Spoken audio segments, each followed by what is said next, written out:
গণতন্ত্র, জনগণের তন্ত্র, জনগণের শাসন, কিন্তু বাস্তবে চালায় কেউ দিল্লি তন্ত্র, কেউ ওয়াশিংটন তন্ত্র, কেউ ইসরায়েল তন্ত্র, কেউ পশ্চিমা তন্ত্র। নামে চলে গণতন্ত্র, কামে চলে ভুয়া তন্ত্র। তো এখন কিসের কথা বলবেন, কার কাছে কি বলবেন? এই যে পতিতালয়ের বিপক্ষে কথা বললাম, পতিতালয় বন্ধ করলে সমস্যা কোথায়? তোমার ভোট কমবে না? একটাও ভোট কমবে না, ভোট বাড়বে। মানুষ ধন্যবাদ দিবে, সবাই দিবে, খালি হুজুর মানুষে না। আপনারা সাধারণ লোকেরা ধন্যবাদ দেবেন না? অবশ্যই দিবেন। তাহলে এগুলোর বিরুদ্ধে অবস্থান নেয় না কেন? ওই যে কারণ একটাই, পশ্চিমারা নারাজ হবে, পশ্চিমারা বেজার হবে। এই পাগলরা যতটা ভয় পায় না আল্লাহরে, তার চাইতে বেশি ভয় পায় পশ্চিমাদেরকে। এমন কি যতটা ভয় পায় না কবর আযাবকে, মিজানকে, পুল সিরাতকে, জাহান্নামকে, তার চাইতে বেশি ভয় পায় লিঙ্ক ভাইরাল হওয়াকে। এক একজনের এক এক ভয়। এক তো পশ্চিমাদের ভয়, তার চাইতে বেশি হলো এদের লিঙ্ক ভাইরাল হওয়ার ভয়। দুনিয়া আকাম কুকাম সব করবে, কিন্তু খালি যদি কোনোভাবে ভাইরাল হওয়ার আশঙ্কা থাকে, একদম কাঠির মতো সোজা হবে। বিগত দিনে বাংলাদেশে এমন মন্ত্রীও ছিল, সচিবও ছিল, সামরিক কর্মকর্তাও ছিল, গোয়েন্দা অফিসারও ছিল, যারা পুরো টাইম জুড়ে দালালি করেছে শুধুমাত্র হানি ট্রাপে পড়ার কারণে। গিয়েছিল বিভিন্ন দাওয়াতে ওদের দেশে, রাতের বেলা হোটেলে থেকেছে, ওরাই দেহ রঞ্জন এবং মনোরঞ্জন করার জন্য যা করা লাগে আর কি, সেই ব্যবস্থা রেখেছে। তো রাতের বেলা তো দেহ রঞ্জন হয়েছে, খাটও কাঁপিয়েছে, সবই হয়েছে। সকালবেলা শুধু ওদেরকে একটা সতর্ক বার্তা দিয়েছে যে যা কিছু করেছো রাতের বেলায় এইচডি ভিডিও মজুদ আছে, এখন কি ক্লিক করে ভাইরাল করব, না আমাদের কথা শুনবা, আমাদের পক্ষে দালালি করবা? এখন কে এটা পছন্দ করবে যে তার এই ভিডিও জাতির সামনে চলে যাক, পরবর্তীতে না বউর সামনে মুখ দেখাতে পারবে, না বাচ্চার সামনে, না এলাকায় যেতে পারবে, না রাস্তা দিয়ে হাঁটতে পারবে? জনগণ তো তার শরীরের অঙ্গ প্রত্যঙ্গের সাইজ নিয়ে পর্যন্ত আলোচনা শুরু করবে।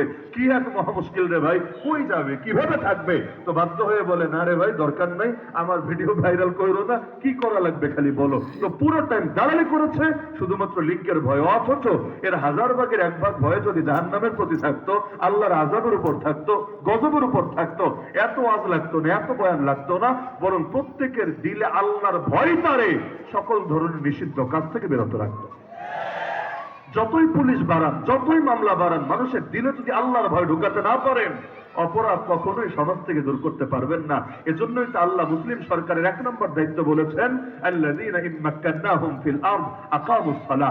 ১ নম্বর দায়িত্বই হলো ক্ষমতা পেলে তারা নামাজ কায়েম করে। আপনি বলবেন হুজুর এটা ১ নম্বর দায়িত্ব কেন হবে? রাস্তাঘাট বানাবে, অর্থনীতিকে এটাকে টেকসই অর্থনীতিতে পরিণত করবে, ভারসাম্যে আনার চেষ্টা করবে, এগুলো না ১ নম্বর কাজ হবে। কিন্তু আল্লাহ বলেছেন না, ১ নম্বর কাজ হবে নামাজ কায়েম করবে। কেন? যার নামাজ ঠিক, তার বাকিগুলো ঠিক হওয়ার আশা আছে।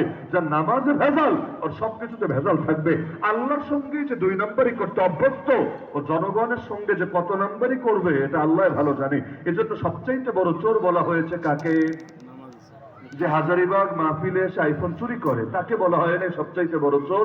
সবচাইতে বড় চোর বলা হয়েছে যে নামাজের মধ্যে চুরি করে। কারণ আল্লাহর সঙ্গে যে ধোঁকাবাজি করার চেষ্টা চালায়, ও জনগণের সঙ্গে কি করবে এটার বলার অপেক্ষা রাখে না। এজন্য দেখেন না, মসজিদের পেশাবখানার জুতাটারে পর্যন্ত বাঁচানো যায় না। ৩০ টাকার স্যান্ডেল তো ডাইন দিয়া কাটো, বাম দিয়া কাটো, সামনে দিয়া কাটো, কি এক অসহায় অবস্থা। নতুন জুতাটা এনেও কেটে কুটে রাখতে হয়। অনেক জায়গায় থেকে বদনাটা পর্যন্ত শিকল দিয়া বেঁধে রাখে। কেন? এই বদনাটার লোভ সামলাতে পারবে না, এটাও নিয়ে ছাড়বে। এমন এক আজীব অবস্থা। মসজিদের বারান্দা পর্যন্ত অনেক জায়গায় খোলা রাখতে পারে না। কেন? খোলা রাখবে নামাজের জন্য, মুসাফিরদের জন্য। কিন্তু দেখবে ফ্যান নাই, দেখবে লাইট নাই, দেখবে এই নাই, দেখবে সেই নাই। এমন এক ঝামেলা, আল্লাহ হেফাজত করুন। এমনকি দেখা যায় যতদিন চুরি ঠিক থাকে ততদিন পর্যন্ত এদের মন ঠিক থাকে, চুরি নাই এদের মনও ঠিক নাই। এই যে আগে দেখতাম রাত বিরাতে বাংলাদেশে প্রচুর মুসাফাহার আমল চলতো। মুসাফাহার আমল মানে কি? ধরেন একটা ট্রাক যাচ্ছে, ট্রাকের চোখে মানে ট্রাক ড্রাইভারের চোখে লেজার লাইট মারা হতো। লেজার লাইট যদি চোখে মারে, না থামায় তো উপায় নেই, যদিও নিষিদ্ধ, আইনত নিষিদ্ধ। কিন্তু আইনত নিষিদ্ধ করে যারা, তারাই যদি নিষেধাজ্ঞা না মানে, কার কি বা বলার আছে? তো এভাবে লাইট মারতো, ট্রাক ড্রাইভাররা থামাতো। তারাও নবীজির মহব্বতে মুসাফাহার সুন্নত জিন্দা করতো। কারণ সুন্নতের উপর আমল করার বহু সওয়াব আছে। এখন রাত হয়েছে তাতে কি, তাই বলে নবীজির সুন্নত ছেড়ে দিবে নাকি?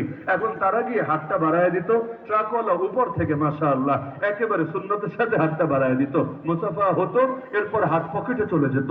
কেন পকেটে চলে যেত এর ব্যাখ্যা তারাই ভালো দিতে পারবে, আর আপনারা ভালো জানবেন। এরপর দেখা যেত মাশাআল্লাহ মুখের মধ্যে একটা নুরানি হাসি লেগেই থাকতো। ইদানিং মুসাফাও কমেছে, অনেকের মনও খারাপ হয়েছে। রাত বিরাতে কেন, দিনের বেলাও দেখা যায়